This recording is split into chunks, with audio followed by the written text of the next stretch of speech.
Kita awali informasi siang hari ini dari wartawan media online yang tewas ditembak orang tak dikenal di hutan 7 Pasar 3 Nagori, Karanganyar, Kabupaten Simalungun, Sumatera Utara. Aman. Salem Harahap alias Marsal ditemukan warga di dalam mobil sekitar 300 meter dari kediamannya. Warga kemudian membawa korban ke rumah sakit Vita Insani Pematang Siantar, namun setibanya di rumah sakit sudah dinyatakan meninggal dunia. Korban tewas dengan luka tembak di bagian perut dan paha kiri. Saat ini jenazah korban sudah dievakuasi ke Rumah Sakit Bayangkara Medan untuk diotopsi.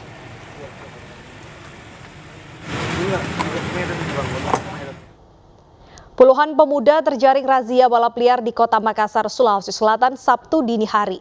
Petugas bahkan menemukan busur yang diduga akan digunakan untuk tawuran.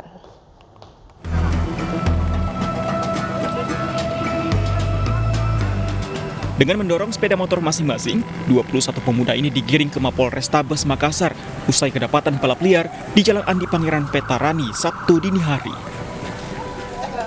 Tidak hanya diberi hukuman push up, sepeda motor para pelaku tawuran ditahan hingga 3 bulan ke depan. Selain di Jalan Petarani, petugas juga menemukan pemuda yang kedapatan membawa busur yang diduga akan digunakan saat tawuran sesama geng motor di Jalan Veteran Makassar. Mau ke apa ini? Siapa? Untuk serang geng motor? Udah biasa karena game motor lewat. Oh, Sehingga di sini Belanda. oh jadi untuk menyerang geng motor? Gitu? Iya. Patroli akan terus digelar petugas gabungan untuk mengantisipasi gangguan keamanan di Kota Makassar, khususnya pada malam hari. Dari Makassar, Sulawesi Selatan, Leo Muhammad Nur, iNews melaporkan. Razia protokol kesehatan terus dilakukan di berbagai wilayah. Petugas bahkan harus menyita perabot kafe yang melanggar serta memberikan hukuman kepada warga yang tidak menggunakan masker. Tujuannya agar warga lebih taat dengan aturan protokol kesehatan.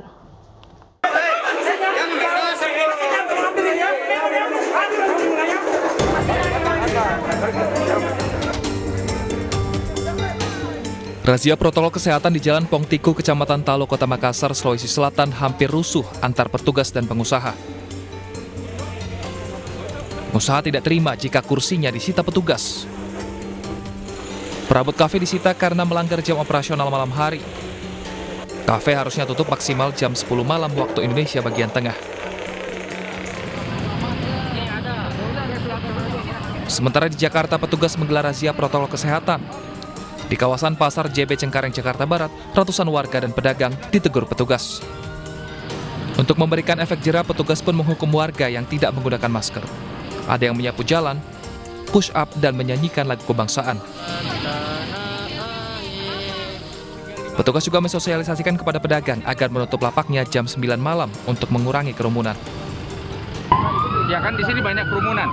Ya, kita lihat sendiri tadi banyak kerumunan, banyak aktivitas warga yang cukup intensitasnya tinggi, sehingga kita perlu atensi ini sebagai titik yang mungkin memberikan penyebaran cukup besar terkait dengan virus corona ini. Razia protokol kesehatan akan terus dilakukan untuk menertibkan warga. Tim Liputan iNews melaporkan. Ratusan lapak PKL sepanjang 1 km dibongkar paksa oleh petugas Satpol PP Kabupaten Bogor. Mereka nekat berjualan tanpa izin pemirsa di atas lahan irigasi.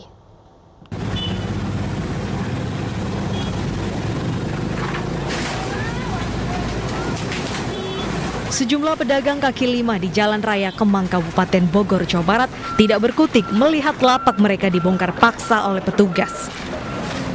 153 bangunan berdiri tanpa izin resmi di atas lahan irigasi milik pemerintah daerah.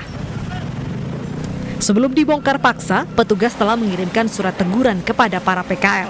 Namun mereka malah membuat bangunan permanen di aliran sungai irigasi sepanjang 1 km tersebut. Sebelum dibongkar paksa, petugas telah mengirimkan surat teguran kepada para PKL.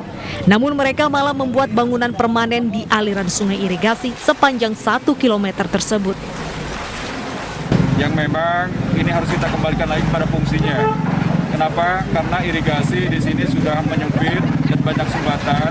Dikhawatirkan kalau tidak segera kita lakukan melakukan tindakan, ini akan menimbulkan persoalan, yaitu potensi utamanya banjir.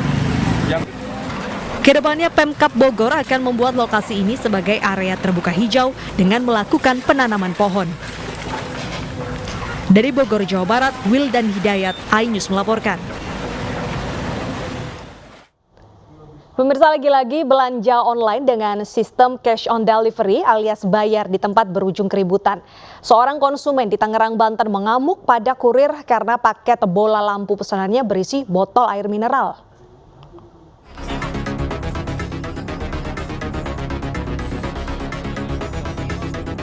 Inilah detik-detik saat seorang kurir menghadapi amukan seorang konsumen belanja online di Desa Cijeruk, Kecamatan Mekarbaru, Kabupaten Tangerang, Banten. Marah karena paket lampu CCTV seharga 4 juta rupiah yang dipesannya hanya berisi air mineral. Konsumen ini bahkan mengancam akan memborgol kurir. Setelah video tersebut viral, Polsek Kronjo turun tangan dan mempertemukan kedua pihak. Konsumen akhirnya meminta maaf pada kurir dan sepakat berdamai. Melontarkan permohonan maaf saya karena tindak radikal saya memaki-maki kurir yang memang dia itu memang nggak bersalah. Untuk itu sekali lagi dari pihak JNE juga, dari pihak yang berwajib juga saya mohon maaf karena kekeliruan dan istilahnya kesalahan saya yang tidak disengaja karena berbau. Masyarakat diimbau paham sistem belanja COD dan berhati-hati saat memilih toko online untuk membeli barang. Dari Kabupaten Tangerang, Banten, Aimarani, iNews melaporkan. Ya, sistem cash on delivery atau bayar di tempat ini memang beberapa kali viral di media sosial karena antara pembeli dan kurir yang mengantar itu sering terjadi keributan. Biasanya paketnya tidak sesuai dengan pesanan, tapi yang kena damprat malah kurirnya. Betul sekali, sebaiknya juga para pemesan ini untuk memastikan lagi sebelum memesan barang ataupun men-check out dengan sistem COD, dibaca dulu syarat-syaratnya atau dibaca dulu ketentuannya sehingga hal-hal seperti ini tidak terjadi antara kesalahpahaman dengan pemesan dan juga kurir. Kasihan kurirnya yang selalu disalahkan. Oke pemirsa, kita ke informasi selanjutnya. 12 pasangan tidak sah terjaring razia petugas gabungan Kota Parepare. Lantaran panik terjaring razia, seorang remaja pria berpura-pura pingsan saat hendak dibawa ke kantor Satpol PP Kota Parepare.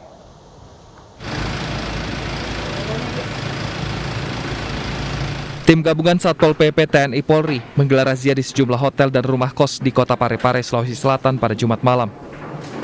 Dari hasil penyisiran, petugas mendapati 12 pasangan tidak sah tengah berduaan di dalam kamar hotel kelas melati dan rumah kos.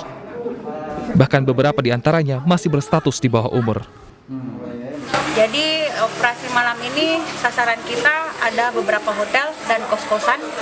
Temuan ada beberapa pasangan yang didapati yang belum memiliki ikatan pernikahan ya. Jadi ada sekitar kurang lebih 12 pasang atau 10 pasang itu. Tak sampai di situ, salah seorang remaja laki-laki yang terjaring razia berpura-pura pingsan saat hendak dibawa ke kantor Satpol PP Kota Parepare. Meski demikian, petugas tetap membawa pemuda tersebut untuk dibina. Dari Parepare, Sulawesi Selatan, Ihsan Ansari, iNews melaporkan. Polrestabes Surabaya membongkar praktik restoran online fiktif atau abal-abal yang beberapa waktu lalu viral di media sosial. Praktik itu akhirnya terungkap setelah polisi menerima laporan dari salah seorang konsumen yang merasa dirugikan karena membeli makanan dengan harga mahal, namun yang datang tidak sesuai dengan foto yang tercantum. Dari aksinya, pelaku meraup keuntungan jutaan rupiah per bulan. Ini itu ada HP banyak, ini jadi kayak beberapa menu restoran yang terkenal. Video yang diunggah akun @kdeviana ini di Instagram sontak viral. Ia membongkar kejanggalan restoran abal-abal yang mencatut nama resto terkenal dan menjual makanan yang tak sesuai dengan standar makanan dari restoran tersebut. Gak ada apa-apanya. Bukannya masalah duit ya ini, tentang penipuan resto. Video yang viral sejak tanggal 9 Juni 2021 lalu itu akhirnya ditelusuri petugas unit Resmob Satreskrim Polrestabes Surabaya. Harganya nggak masuk akal. Jadi dia punya. Polisi akhirnya menangkap Eliani, warga Wiyung Surabaya yang menjadi otak dari praktik tersebut. yang sudah kita identifikasi ada sekitar puluhan, sekitar 30 untuk restoran yang ada di sekitaran Surabaya dan Sidoarjo. Nah, untuk sistemnya yang bersangkutan ini dia mendaftarkan tenan atau merchant atau mitra-mitra dari aplikasi ojek tersebut sehingga dapat diakses oleh masyarakat untuk membeli atau mengorder makanan-makanan tersebut. Namun pada akhirnya yang datang tidak sesuai dengan makanan-makanan yang tertera atau yang masyarakat sekitar ketahui sesuai dengan merek tersebut. Di hadapan petugas, Eliani mengaku idenya terinspirasi dari metode cloud kitchen atau dapur bersama. Tak tanggung-tanggung, praktik yang dilakukan Eliani sejak tahun 2009 itu beromset sampai jutaan rupiah tiap bulannya. Itu diperbolehkan sama pihak aplikatornya ya? Saya mengajukan, kalau saya berarti di ACC. Ya, berarti nggak pernah ada survei ke lapangan gitu nggak pernah ya? Ada syarat yang harus dicantumkan di web. Administrasi. Nggak ada. Selain mengamankan Eliani, petugas juga menyita barang bukti puluhan handphone hingga data stok makanan dan omset. Untuk mempertanggungjawabkan perbuatannya, ia dijerat dengan Undang-Undang tentang Perlindungan Konsumen dengan ancaman hukuman pidana 5 tahun penjara. Dari Surabaya, Jawa Timur, Sony Hermawan, iNews. Tim Resmob Satreskrim Polres Brebes, Jawa Tengah akhirnya berhasil menangkap pasangan kekasih berusia 19 tahun yang diduga pelaku pembuangan bayi pada pekan lalu. Kedua pelaku ditangkap di rumahnya masing-masing.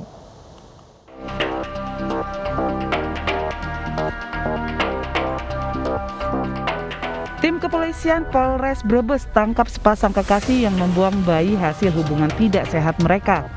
Pasangan kekasih yang berusia 19 tahun dan sama-sama warga Brebes bernama MS beralamat Desa Krasak dan RW warga Kelurahan Kauman. MS dan RW membuang janin yang tidak diharapkan itu pada Kamis pekan lalu. Kondisi janin dalam keadaan meninggal dunia dengan terbungkus kantung plastik. Bayi di Desa Krasak. Terus kita selidiki, alhamdulillah pasangan laki-laki perempuan yang lagi pacaran hamil terus bayinya dibuang. Tersangka RW melahirkan di kamar mandi rumahnya dan menurut pengakuannya kondisi bayinya sudah meninggal dunia. Karena panik, RW menyuruh kekasih MS untuk mengubur bayi tersebut. Namun sayangnya MS terburu-buru kerja sehingga jasad bayi yang ditinggal di rumahnya ketahuan oleh kakak MS. Lahiran sendiri. Sendiri, terus setelah lahir gimana kondisi bayi? Masih hidup? Enggak, kayak gitu. Kayak apa? Yang pas di lahiran. Sempat menangis gak bayi? Enggak, bersuara sama sekali. Terus setelah itu diapain bayinya? Setelah lahir? Udah ditutupin pakai itu sih. Terus mau dikubur. Ditutupin sama itu plastik? Ya, kain. Terus mau dikubur tadinya, tapi dia berangkat kerja. Terus setelah lahir menyuruh itu cowoknya suruh ngubur. Sebelumnya warga Desa Krasak RT 4 RW 3 Kecamatan Brebes Kabupaten Brebes digemparkan dengan penemuan mayat bayi di dalam rumah warga bagian belakang di dekat dapur pada Kamis sore pekan lalu. Saat ditemukan pemilik rumah Tasripin berusia 28 tahun, kondisi jasad bayi perempuan yang masih hangat terbungkus kantung plastik hitam. Pasangan kekasih ini kini masih menjalani pemeriksaan polisi. Keduanya terancam Undang-Undang Perlindungan Anak dengan ancaman 15 tahun penjara. Dari Brebes, Jawa Tengah, Unibar iNews melaporkan. Peredaran 60 kg sabu dan 2.000 butir ekstasi berhasil digagalkan Polres Labuhan Batu, Sumatera Utara. Satu laki-laki dan satu perempuan sebagai kurir menjadi tersangka. Polisi berhasil menggagalkan peredaran sabu yang disembunyikan dalam tas dan koper sebanyak 60 kotak dengan total berat 60 kg. Selain itu 2.000 pil ekstasi yang dikemas dalam kapsul dan uang tunai senilai Rp313.200.000 juga berhasil ditemukan polisi. Dua orang kabur, seorang laki-laki dan perempuan yang merupakan warga Tanjung Balai dijadikan tersangka. Keduanya dipidana hukuman mati atau paling singkat 6 tahun penjara. Ipin, mana Pak Ipin? Cuci tangan Pak. Ya, Pak Ipin menerima upah. Belum menerima upah, tapi diongkosin sebesar 10 juta. Urin, ternyata yang bersangkutan urinnya. Pemirsa, laga sengit grup D Euro 2020 antara Inggris melawan Skotlandia harus berakhir tanpa pemenang. Selengkapnya akan kami hadirkan usai jeda berikut, tetap di iNews Siang, pemirsa.